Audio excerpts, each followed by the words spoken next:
check it over here. Good thing about YouTube is that the people that join in know the way it works, so they're quite patient. Whereas if you were on other platforms, it's a different story. Hmm. 1, 2. Want to make sure there's no feedback. 1, 2, 1, 2.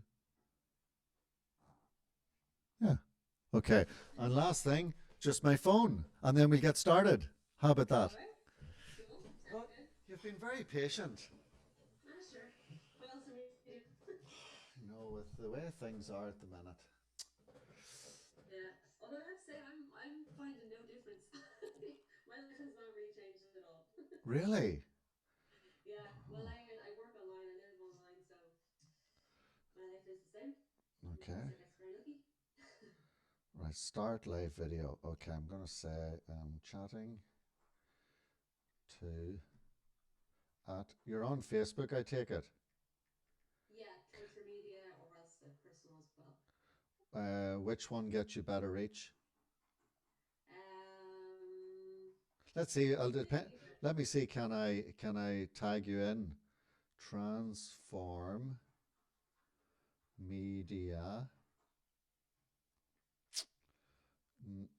No, it's not coming up as trans as in TRANZ. Hmm. Right. So let me try Karen. Is it Karen Dot? Just Karen McCarthy, normal. There's several Karen McCarthy, so it's the only thing. So Is there a space after MC or is it all one word? no, should be just CC or THY. Okay. There's three have come up. Um, what does your icon look like? Is there words at the top of it?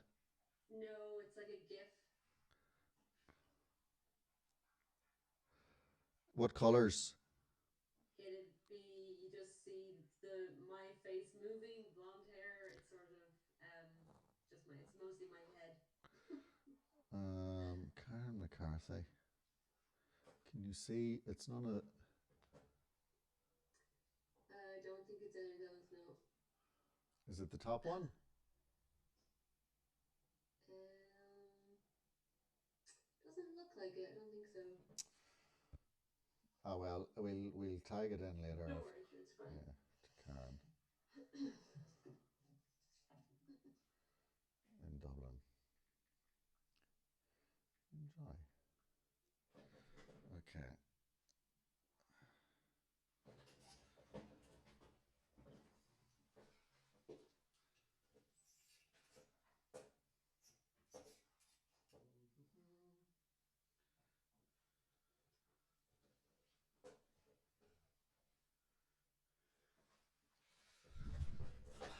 All right, that might work.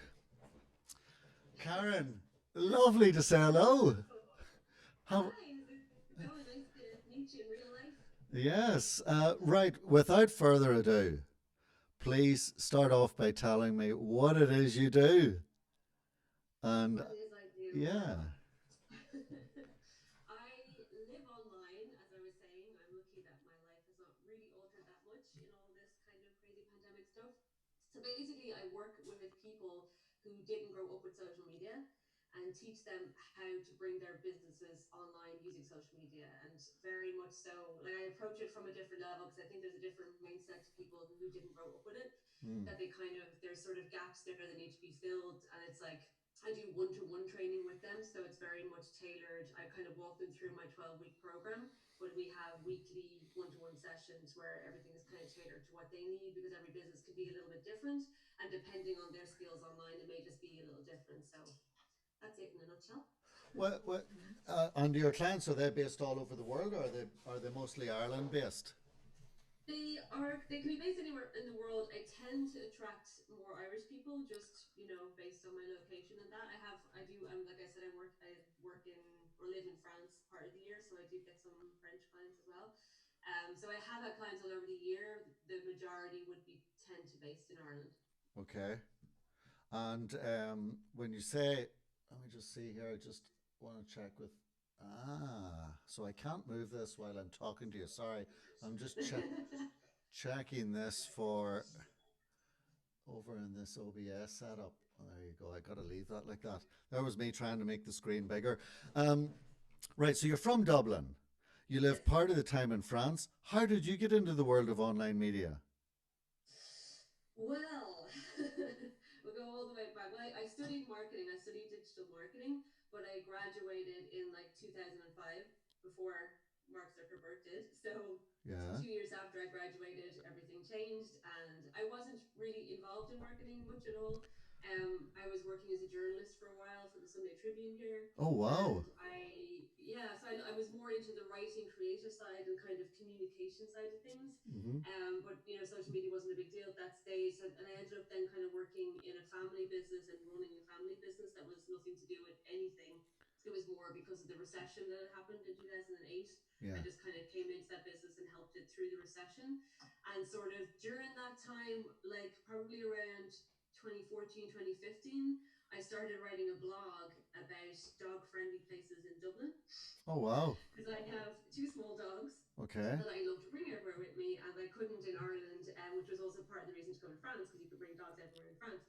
So I started writing this blog anyway, and I wanted to just take better photos for it. And I heard this thing called Instagram had funny filters, so I started using it just for the filters and like not even really posting on it. Hmm. And then I kind of just got into it more through that and started posting, and that account actually got really big, and it's actually currently at about 36,000 followers. Wow. um That's so your normal Instagram account. no, that's my dog's account called Small Dogs Big City. So that kind of was just like for fun, and I was doing it was really because I wanted to bring more awareness to dog friendly places in Ireland, which actually, there was legislation passed later on in about, when was it, in 2017, to say that rules had changed that we can now bring dogs into places in Ireland as long as the place allows it. There's no more health and safety issues with it. So Okay. I don't know how much of a part we had in that, but we were definitely working towards that. So that continued, and then I kind of was just getting more into social media, just interested and curious, really more than anything else. And I had always the desire to go and live in France. So I was thinking, what kind of business could I have that I could just be location independent? So I started reaching out randomly to businesses when I saw that their social media presence could be written a little bit better, more from a like written journalistic point of view than anything Yeah. else. And I would sort of contact them in a very nice way and sort of say, "Hey, great post. Just there's a couple of little errors in it. Here's a edit for you," and sent it to them just for free like that. Yeah. And then out of that, I got hired by a few places, and then that turned into me becoming a social media strategist and content writer for companies, and that allowed me to quit my job. And then I moved to France, and I was sort of freelancing doing this. And I was then over there in France for 6 months. This was back in 2017. Then just kind of freelancing and doing this, loving the content writing, but wanting to do something more, and noticing like a lot of people my age were sort of not able for social media, and it's just a gap in the, and like I had no, because I had even people I went to college with were sort of suffering from it as well. And I went back and did a digital diploma in social media marketing then while I was in France as well, and just sort of upskilled a bit more and just got more familiar with things and self-taught myself and everything, and just kept growing like that. And then I sort of started getting into one-to-one sessions with people and doing workshops when I got back to Dublin, did some workshops in France as well. And it just kind of kept snowballing like that, really. And then I kind of, about, I think it was 2 years ago at this stage now, I kind of decided, all right, I'm going to go full on this coaching basically. And Yeah. I'm just going to work with people. And I started designing a program, testing it out with people. And now where I'm at this stage now is I have like a 12-week program that I bring people through.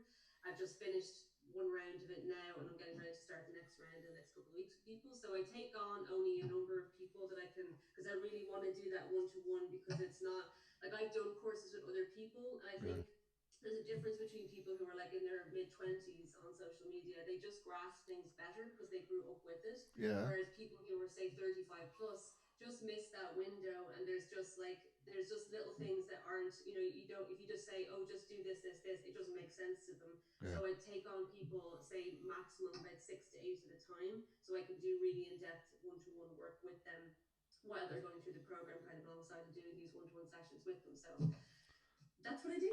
And they're all business owners, supposedly. Yeah, And yeah. They'd all be already operating a business in some capacity, but like most of it, not if not all Okay. They don't really like, they may have like a Facebook page or they may have a website, but they don't really know how to grow it or what to do with it, or they don't really grasp social media and it's a bit of a fog for them. So I kind of walk them through a full process where we do like marketing stuff, research, learning how to actually figure out who you're talking to. A lot of it is content writing focus, finding your voice, all that, and then focusing on Instagram and Facebook and how to like post and get yourself going with a content plan and all that kind of stuff, and then learning how to sell on social media as well. Do they? How have they found you? Have you contacted them, or have they come in to find you on your own platforms? On my platform, so like predominantly Facebook and Instagram would be mostly where I'm active. So Uh-huh. I would get people reaching out to me just in my direct messages on Instagram, and just yeah, randomly on my both my personal and my business page on Facebook as well. And there, what about Irish clients? Do you get much interest in what are Irish businesses like? I mean, for me, it's not even, I don't even know if it's necessarily about them being Irish. It's more for me, it's about the age that they're in, that Okay. they found themselves in, like, they've had success in their business life. They've come to realize, and especially in the last month, how important online is. Yeah. Where it was kind of like, I think a lot of people, when they already have a successful business, they're kind of, you can't blame them for sort of thinking, well, if they have a business, it's working. Do I need to really bother with social media? And like that was my main sort of obstacle, people, before coronavirus, was like, do I really need to bother? Like, I'm doing fine, it's just Mm. going to be a pain, is it worth the hassle? And now they're like, oh, okay, right, I get it, it sort of is worth the hassle. It just is so much more security, and it's just the way the world is going. So I think there's such a gap there that needs to be bridged for them, that they just, it's, and a lot of it is like a mindset challenge as well, because like if you kind of grown up through all the different phases and you've gotten yourself to a stage where your business is doing well, do you really want to go back to square one on anything, and especially on something that's so public, where you have to just basically walk out on social media and be like, I don't know what I'm doing, or I'm not sure if I'm doing this right, and you're aware it's a public platform. Like, it's hard to do that when you're like in your 40s or something, and you're kind of like, you have a reputation already at some stage, you have something to risk. Mm. Whereas the 25-year-olds don't really, they can kind of just play around with it for a while, they don't really have anything to risk. So there's just a difference, and that's how I see the different approach for businesses, that they're just a little afraid of it, and what it means for them, and they don't fully understand it, and they don't understand how they can use it to benefit themselves without kind of coming across wrong or offending someone or doing something wrong. I think that a lot of the my fellow retailers that I would have a chance to talk to, there's usually two different types of attitudes. There's the ones that, well, there's probably three. There's the first one, which is the best scenario, which are business owners that actually do understand it, get it, Mm-hmm. and are active on it and are using it to its potential and are selling online too, blah, blah, blah. Those are great. And they're all continuing just to grow. Then you Yeah. have the second type of business owner who may even be in their 60s if they're rural villages and towns, and they're like, I just don't know if I could be bothered at this stage. Yeah. So they're kind of nearing retirement, and sometimes some of them will sometimes say, "Listen, I've got Mary over there. She's 20, sure she can take care of that." Yeah. And they think automatically, just because they are 20, that they automatically know how to use social media, which I disagree with totally. Just Mm-hmm. because you're young or you're 20 or 25, yeah, you're more apt to learning because you've grown up with that technology, but you don't know how to run a Facebook ad campaign, or you don't know how to schedule posts for the next week and properly tag, and that, which is pretty Yeah. basic. But a young lad or a young girl who's sitting at home, all they're used to doing is posting, not Yeah. looking at it from a business perspective. I don't know. Do Mm-hmm. you agree with that? And thirdly, then there's just the person who buries their head in the sand and say, I don't know how to use it. I don't have somebody to use it, and I'm afraid that whatever I put online is going to be conceived negatively. Yeah, which is more, the third one would be sort of the people I'm working with, and I feel like what's happening at the moment with the coronavirus is kind of bringing them out of that head in the sand vibe, where they're kind of like, okay, I kind of need to deal with this now, and now maybe I have a bit of time to deal with it, or like either I have time to, or I'm being forced to make time to do it right now. So you'd even be doing the basics of. I mean, I used to teach Spanish privately to people in Ireland because I'm a fluent Spanish speaker, and I used to to have a marketing job in Spain. So when I first came back here, I just put ads in the local newspapers and used to go out to people's houses, and I found that a lot of people felt they were. I don't want this to sound wrong, but said bluntly, they felt that they were stupid and they almost were embarrassed. And that's why they Yeah, were hiring me to go to their house and do it yeah, privately. Because I also used to give classes in the local technical colleges to groups. yeah, So I kind of had that sense too with some of my friends in business that are like, oh, it's all right for you. You know about all this, carry on. But I would never be able to grasp it. And they literally are starting off needing to know, how do I even find Facebook on a browser? yeah, Is yeah. it, I would be doing, yeah, I would even, so that's why I keep it one to one, uh-huh. because there, and like I may move to a stage where I'll have some group interaction when that's appropriate, but for the moment it's very much like we'll all start off on the same week, and by week two there's several different directions happening in each individual session, because not only do people have different sort of abilities, but they, and there are different stages, but their businesses can be very different as well. So they may like for example, I had one client who had a website and was looking at building an app, and I was advising her with that. And I had another client who had not got any kind of a website and didn't even know where to start with it. So it just can be, and I kind of like that challenge, to be honest. It's like I think there's a need for that certain amount of hand holding with people Mm, that a lot of my peers who are a lot younger than me don't provide, because they don't see it's necessary, because they're like, just Google it.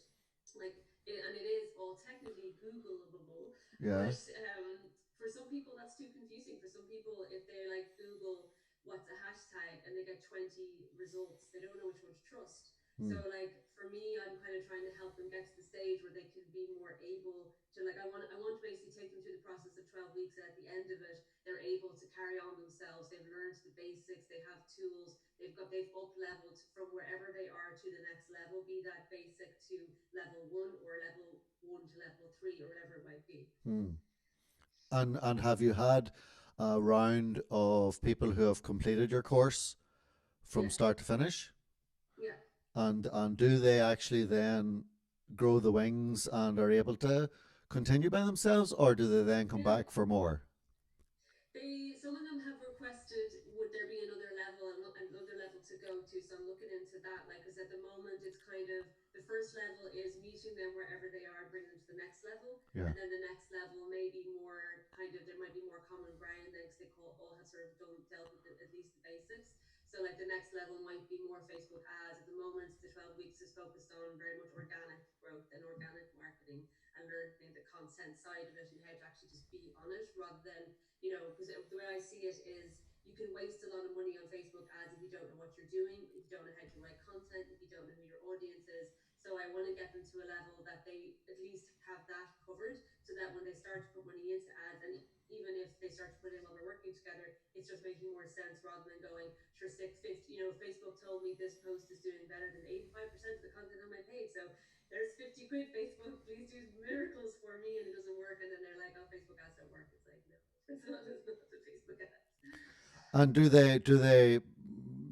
do they find, like, is there a profile of the type of business owner that you've noticed tends to come towards your sales funnel as such? Is it, are they retailers? Are they authors? Are they online marketing specialists? Like what? It's quite mixed. It's I definitely, because I have a bit of a creative side myself, so I definitely attract a lot of creative people, Okay.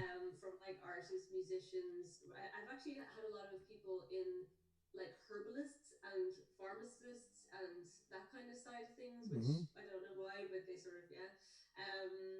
So it can be quite varied, but just the more for me, it's like they're in that 35 plus column, and they like have either very little or some understanding of social media, but nobody has ever taken the time to sit down with them and go, yes, no, answering all the questions and actually getting them definite answers and moving them forward. And like what I'm trying to do is very focused on implementation. So it's like we've homework and there's check-ins and there's making sure, okay, we've learned this, now apply it, now do it, and like I correct it and check it, and I have like 2 week period where we're working on their content together. So they're sending me stuff that I kind of edit and Okay. give feedback on. So I want them to be very much able to leave the program and be like, right, I'm sitting down now. I've got my content plan. I know what my pillars are. I'm putting together my stuff. I have it scheduled out through Facebook and Instagram, and they have a plan. And it's, it fits in with their life as well. That it's not going to be like, you need to spend 5 hours a day on social media. It's more, strategic, that we're like, okay, let's find the time in your week. Where is it best? And like, if you were able to find 3 hours for me this week for 12 weeks, you can definitely find 3 hours going forward for creating your content now on, and they can agree to that at least. So it's trying to make it fit in, because I understand as well they're all busy business owners, and like the social media is just a part of that. So to be able to fit it in a realistic way too. And do you encourage them to create their own wording, and like, do they go on and look at other businesses that are like theirs and kind of replicate their content? Or are you a bit like Gary Vee, where you're saying, no, no, no, create loads of content, don't worry about what the rest of them are doing? What is your personal thought on all of that anyway? I like to get them to just start, to just like take a stab at it and start, and don't overthink it, just get something out there. Mm-hmm. I definitely think I love Gary great. I think some of the stuff isn't realistic for a lot of people. I think his target audience is a little bit younger, where there's like their kids who are like, they're maybe watching less Netflix to write more content or something. Where my audience, they've families, they've businesses. It's not always possible to do 64 pieces of content in a day, you know, which is a fantastic idea, and you can do it great. But like, I try and encourage my guys to just like take action without, and just not be overthinking it so much is the main point.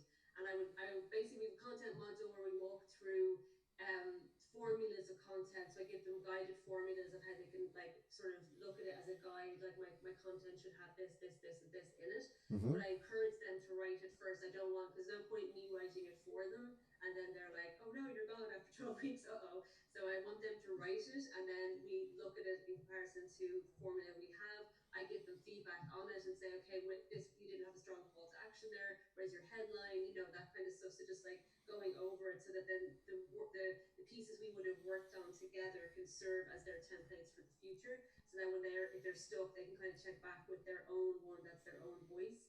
And we do a lot of research in our content model to learn how to actually get the right language and everything, and all, like coming back to who is your ideal client that you're trying to speak to and all that. So yeah, it's an intensive couple of modules to get that down, but it's the purpose is that they can walk away with a guide, rather than, okay, she did it for me, now she's gone. Oh no, it's more like, okay, now I've got tools, I understand how to do it, and I have done it under her supervision and without her supervision, and now I can move forward. Mm.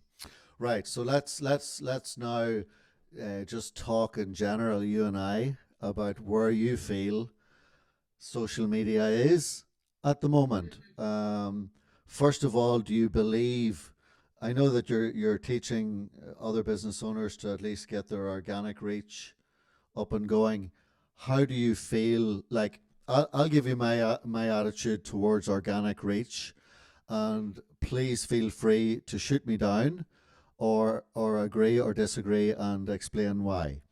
I have this theory, a bit like Google, where they're never really ever going to allow you to crack the nut of proper SEO, because ultimately, yes, your website can work well, and you can get great SEO strategies in place and follow best practice. But ultimately, Google wants to make money, so therefore they will always want you to use their ad platform as a business owner. Yeah. So they constantly change their algorithms, as you know, in order that you're not always number one, etc., etc. Facebook, I feel, is very much the same. They do give you good best practice on how to grow organically your brand, which posts do better. They have best practices. But ultimately, organic reach has died a death over the years because it's supply and demand. So there's more people on it now. They now want the businesses to advertise to get it in front of the audience, and organic reach is falling. Mm-hmm. What's your thoughts on that? I love this. So I would agree and disagree. So basically, And I Yeah. think that, yeah, they're businesses at the end of the day. And I encourage people to remember that when they're on these platforms, like these platforms, all of them, they're all businesses. They all have an agenda to make money. But so we have to remember that we're on these, like, I think people expect a lot from them because they just, like, as a user, a personal user, you're on there for free, and you kind of almost carry that mentality as a business, going, oh, Facebook hate me, they're not showing my posts anymore, they just want their money. It's just like, yeah, they do, because they're a business, they want their money. But there's two things that you can give Facebook to pay them. It's money as an advertiser, and will totally work, or it's really good content, Okay. because Facebook need money for, to, they want people to pay them money in the advertising, but they need people to advertise too.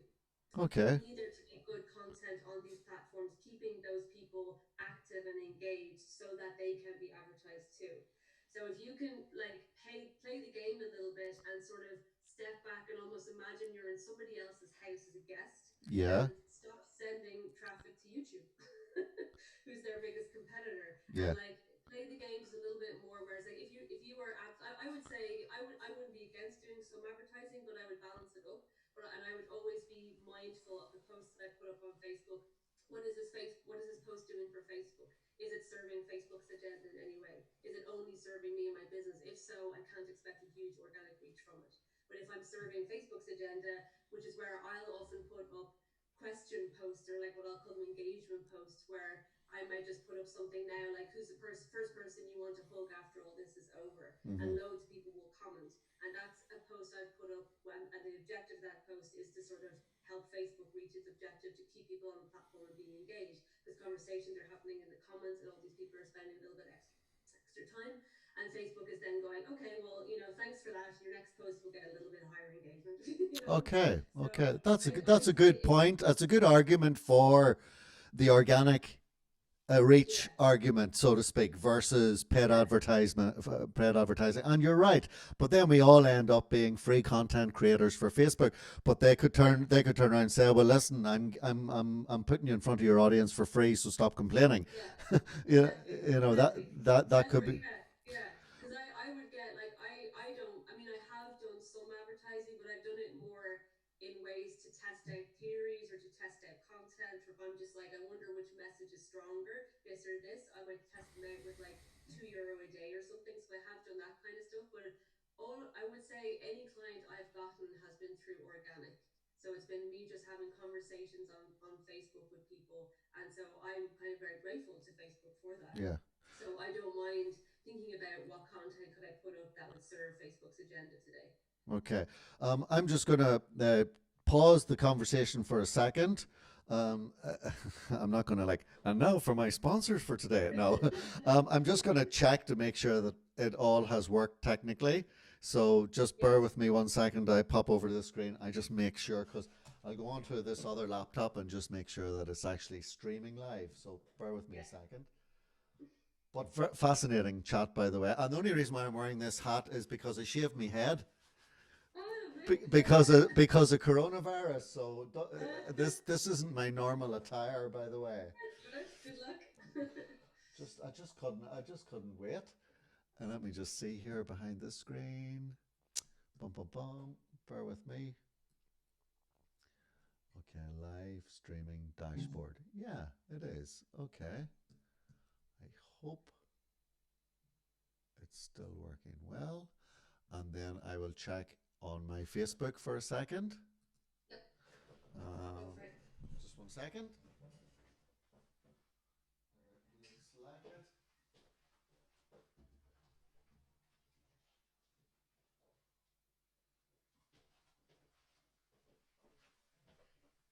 Yeah, it all seems to be working well. Delay. Woo. So back to okay. So let's delve in a little bit more to organic Mm-hmm. Facebook posts. Yep. So I'll give you the experience that I have on for my retail business, which is Shoephoric Shoes. Shameless plug. And we have quite a good Facebook strategy in place. Now, bottom line is, anytime we put a competition up, it goes bananas. Mm-hmm. We get 10,000 shares, or 10,000 reach 200 shares. Everybody's commenting, everybody's tagging three people in, and our fans always grow. Now, I could deceive myself and say, "Oh, look at you, great stuff, girls in the shop." But there are a section of Facebook users that spend all day entering competitions. Yeah. And when we delve in to see those competition enterers, some of them are like away in the middle of England, away in the middle of I don't know, Longford, and they're spending all day entering competitions. Because you go down through their feeds and you see that there's the Avalon one, there's the the mascara one, there's the weekend for two and the Radisson Blues, and they're not really engaged fans. Yeah. So I sometimes am begrudged with that type of content. Now they love it. The locals love it, and I'm just keeping my fingers crossed that a local will win the free pair of Yeah. shoes. But ultimately sometimes they do and sometimes they don't. So that's fine. And before it was a big deal competitions. Now I worry about them. The Yeah. ones that get good interaction too. What I'm finding at the moment organically are live streams in the shop Mm-hmm. where either I'm going around and showing the customers the shoes or the girls in the shop are showing the shoes. Mm-hmm. And I have read up that Facebook are promoting live streaming a lot more. And therefore and I can bring up our Facebook page and you'll see that the average post might reach 700 or 800 people. But whenever we do a live stream, it's reaching 1,500, at least Yeah. double. What do you think of that? Do you agree with that? So yeah, What do you feel? yeah. I mean, I think it comes back to again the agenda of Facebook. So a live stream keeps people on the platform who may have decided to leave had they not seen the live stream, because a live stream is like happening right now, and there's that kind of fear of missing out mentality around them. That if I'm on my phone and I'm just like I need to put this down, but it suddenly pops up. Such and such a page has gone live. You go, oh well, I guess I'll check it because it's happening right now. And if it's a post, you'd be like, I'll come back to it later, but you go on and check it. So for Facebook, it's a good thing to promote because people tend to spend a bit longer on Facebook because of lives, and they're interacting as well if they're done well, but they're leaving comments and all that. So I think it feeds into their agenda. I think like if you have competitions going up that are doing well, I would focus on okay, the page is just after getting a boost injection engagement here. So what can I do now to sort of benefit from that? The next post you put up after that, I would have that be a real strong call to action to your website or something, Hmm. because your page has just sort of become alive almost. So if you've got a post that's done well, Facebook again is saying, oh, that post did really well. Let's make sure that we show the next post to the same people or to similar people. And Mm-hmm. it's going to work with you in that way. So that's when after a good engagement, it's a good time to put something up that's more sort of concrete in your call to action. Some of the girls that work in the shop, they're always giving me good feedback, and what they're obviously listening to the women of the town when they're out and about, and when they're at their Mm. parent teachers meetings, and when they're at their bingo, and all of those different bits. And sometimes they would tend be saying things like, oh, "Don't post that much, Patrick. You don't want to sicken them." And I'm very much of the opinion, like Gary Vee would say, of, well, listen, it's Facebook's job to make sure that you as a user stay on. So if my content is being presented to you too much and you're not Yeah, engaging with it, they won't show it to you anymore. exactly. Yeah. Would you agree with that? Yeah, yeah, and I think as well, you're never guaranteed that everyone is seeing every single post unless they're engaging in each one and pausing to watch it, and then they'll be showing it again. And you can test that theory out. Anybody, if you go onto your phone and go and actively look up cats and spend 5 minutes looking at cat videos, the next time you come on, you'll be shown all cat content. Yeah. Like and that's where the algorithm conversation is like we are kind of in control of the algorithm in a way. Like we as users are influencing the algorithm, it's trying to serve the personal user again, because even though the advertising objective is there, again, without people active and enjoying their time and spending time on Facebook, who are they advertising to? So the algorithm is trying to keep people on the platform because people will complain if people are starting to go, oh, all I'm seeing is ads. They won't spend time on the platform. So that's where the mix of organic and ads is good because people don't want to be advertised to all the time. And again, you think about like every social media platform is different because we're on them for different reasons, and that's why the content needs to be different to sort of play into that. So like, why am I on Facebook? It's not to be advertised to, it's to communicate with people, it's to connect with friends and family, and anything else is an interruption. So you need to come up with content that is the smallest interruption to that, that it's like much more in line with that community connection vibe. So like you going out into your community and talking to the women in bingo with about their shoes would probably do much more better on Facebook because it's in line with that. I want to see what Mary's up to kind of vibe. And whereas YouTube is much more typing in how do I do X, Y, and Z.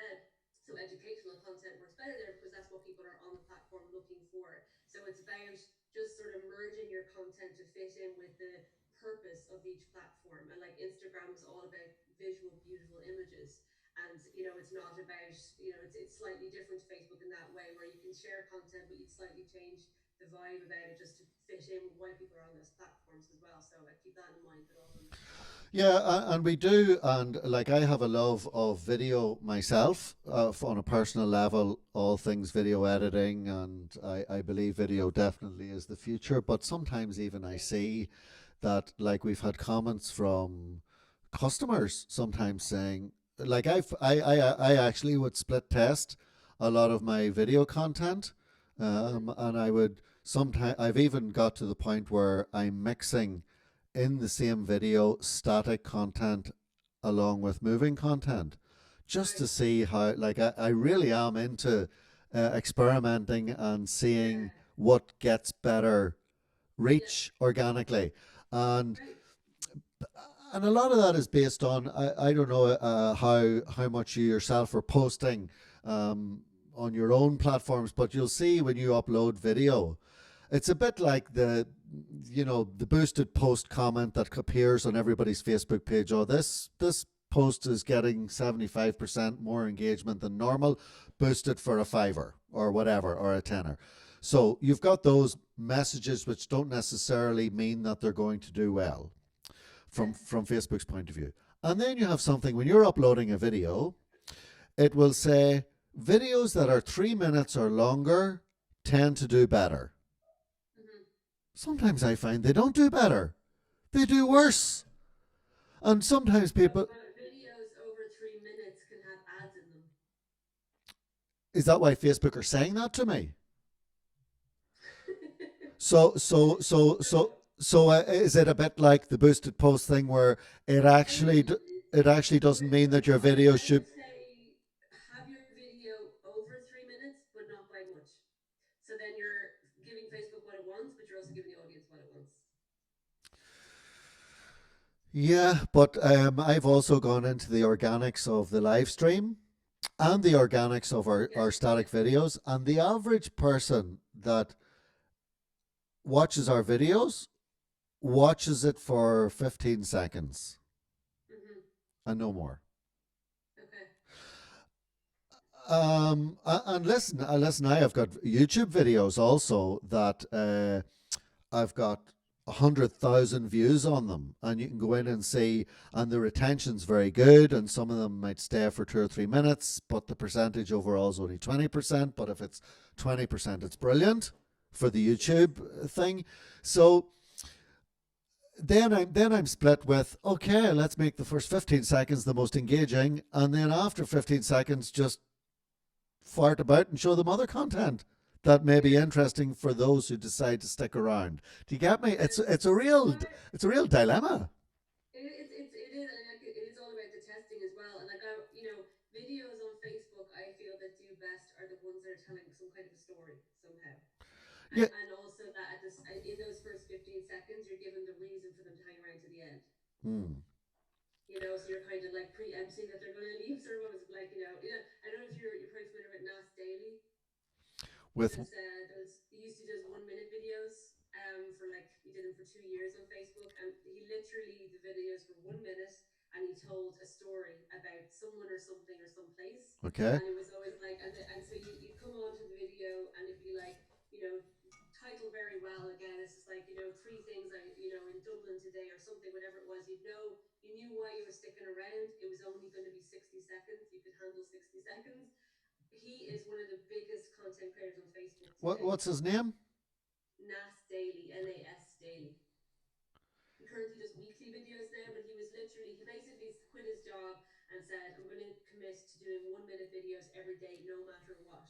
And it has to be something. I have to figure out the story. And some of them were maybe not so great, and some of them were phenomenal. Loads of them went viral. So he was just traveling around, and you'll see when you look at them, they're titled, whereas by looking at the title that you want to stick around for the 60 seconds. So again, it's like back to the user, they're scrolling, they're being interrupted in their feed, so you have to make it the commitment level on their side super low, so that they know what they're going to get by the title. They're interested, they're intrigued, they don't know the answer by the title, Yeah. so they're going to give you 60 seconds. Mm. Well, now how would he feel about not making them 3 minutes? About not making the 3 minutes. Yeah. How would he feel? How would he feel about Facebook suggesting that he should make them for 3 minutes? It I mean, won't. he didn't for 2 years.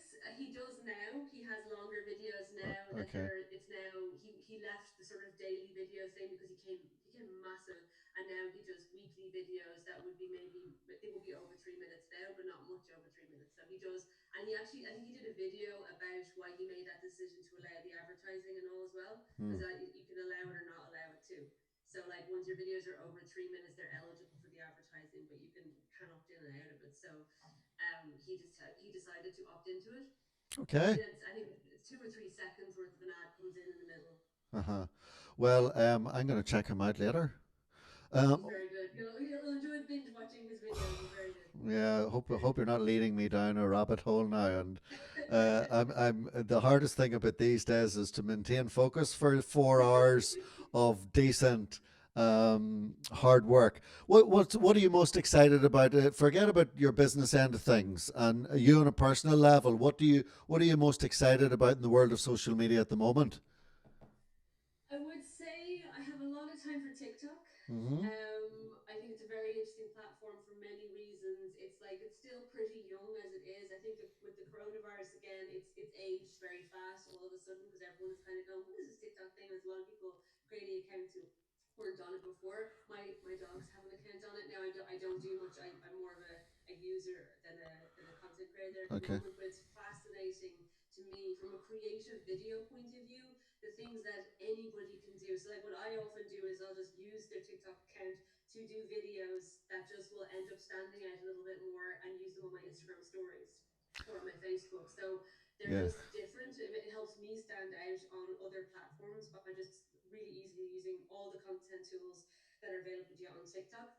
So I just for fun I like doing that. I think I would like to take it more seriously and get more involved with it now that I have a bit more time and just sort of play around with it. And I think I don't love being on video, and I don't love being in front of the camera and all that stuff, which I think also is okay. I think also I'm very much a believer in everyone has their own style of communication and Mm-hmm. go with it. I'm more of a writer, so I'm more going down the blog and like Twitter and that kind of road, that it just feels more natural to me, and Pinterest maybe. Whereas, TikTok, if you're in any way want to be in front of the camera and whatever, it's the place to be for sure. The reach is immense.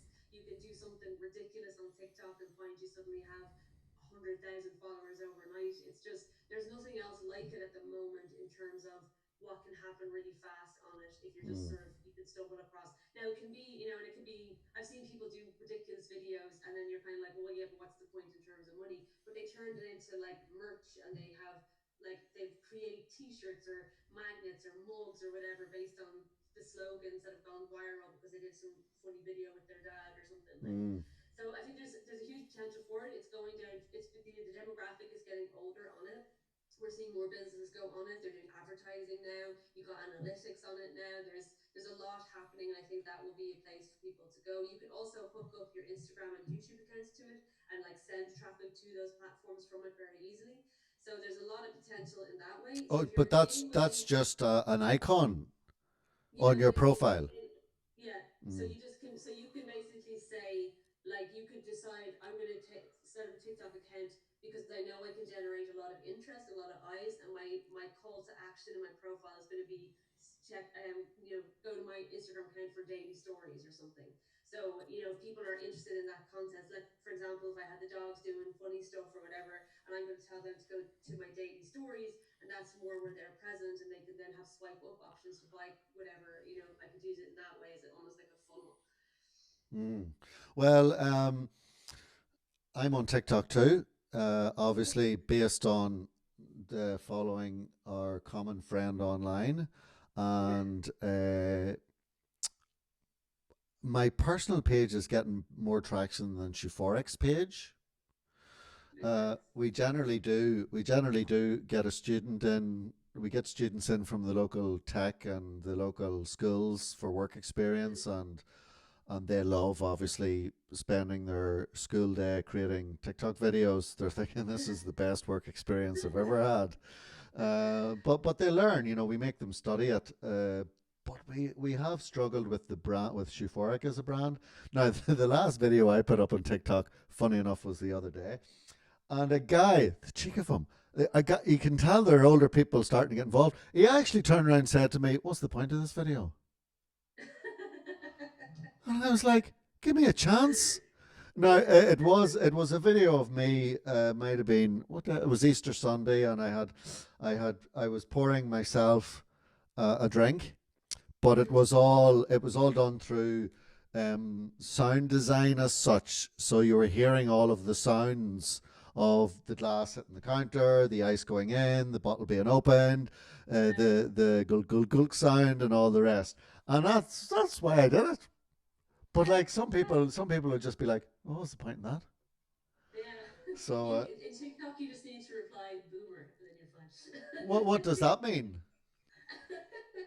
So this is like the millennials retaliation to them getting so much stick for people saying millennials are this, that, and the other. Yeah, Now, if anybody makes a comment that's like against millennials or kind of like seems like they're complaining anyway, they just call them a boomer. So B you're a baby B boomer. Boomer. But I think this was Yeah, an older chap. yeah. So you can call him a boomer. All right, okay. Because he's a baby. That's what they're saying. They're calling out that older baby boomer generation as being, so behind the times and whatever. So you'll see it probably loads. Oh, hey, boomer. When you see that in comments, that's what they mean. They're being. Okay, well, check out Patrick Conlon on TikTok. There'll be a photo of me there with a high vis jacket and a drone in my hand, I think. Right. And any tips are well welcomed. And listen, very important that you check out Euphoric's things. And if you want to give any tips, work away. We're always open to that. Let me see Okay. now. Is there anything that I have forgotten to ask you that you were hoping that I would ask you? Yeah, I think that's all good. Nice chat about social media. Yeah. What are you reading at the moment? Anything interesting? I'm always reading a couple of things. At the moment, I'm reading The Universe Has Your Back by Gabrielle Bernstein. Okay. Business wise, what am I reading? A couple of like copywriting books. What was I reading? There's one copy that sells by I can't remember his name now. That's all right. Don't worry. There's plenty of those books around. You'll be writing your own soon, I'm sure. I'm surprised. I'm surprised you don't have one already. coming soon. I'll Uh, get the dog books first, and then. there's a there's a book that I want to recommend to you. Well, I'd recommend two if you don't mind. Um, one is called. Have you ever heard of the book The One Thing by Gary Keeler? Yes, yeah. Okay, I love that book. Read it loads of Mm. times. And then there's an Australian author called Daniel Priestley. Have you ever heard of him? He has written books like Oversubscribed, Key Person of Influence, and the Key Person of Influence one is very good. I haven't. Um, yeah, and they're an Audible too if you're into your audiobooks, which I am when I'm out Yes. walking in the morning. That's about the only time I get to continue with my reading habits. Yeah. So yeah. Okay, so if you were in Dublin, what are you going to do? What's the first thing you're going to do after COVID-19? I'm going to take my dog to a dog friendly cafe.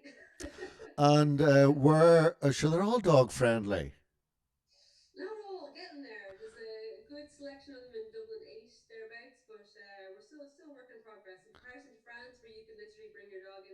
with you. Mm. We've a long way to go, but we're getting there. If you were going out for a meal in Dublin, what's your favorite spot at the moment? I spend part of the week in Dublin, by the way, Okay. in general, Okay. so I know it quite well. Yeah. Well, I always opt for dog friendly places. So I so literally have a backpack with my dog in it that I go everywhere with, so it has to be dog friendly.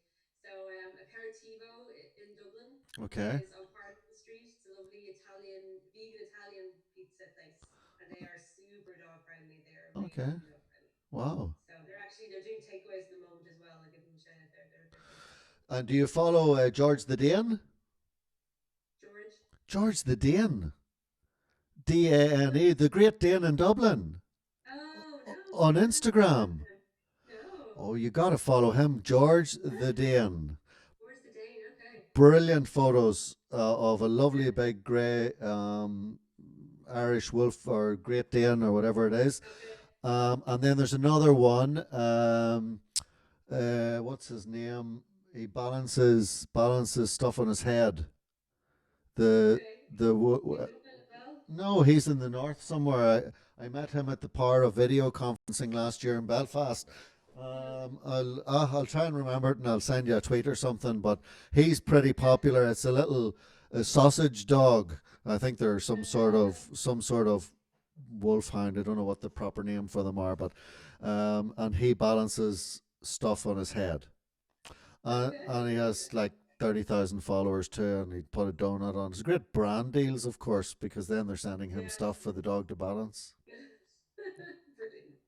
Karen, thank you very much for taking the time out of your busy day to have a chat with No me. problem. I'm My sorry. pleasure. I'm sorry. I'm not in my shirt. I was out working for a bit there in the garden with the lovely day that it was, and We're all casual these days. oh, the weather's just great. And stay in touch and listen if we can help each other out in any way. Well, you know where I am. Yeah, fantastic. All All right. right. Thank you very Okay. much. I'll No chat to you problem. again. Bye bye. Okay, bye. Okay, now I've got to end this properly. You don't have to literally leave like right away, but I'm gonna end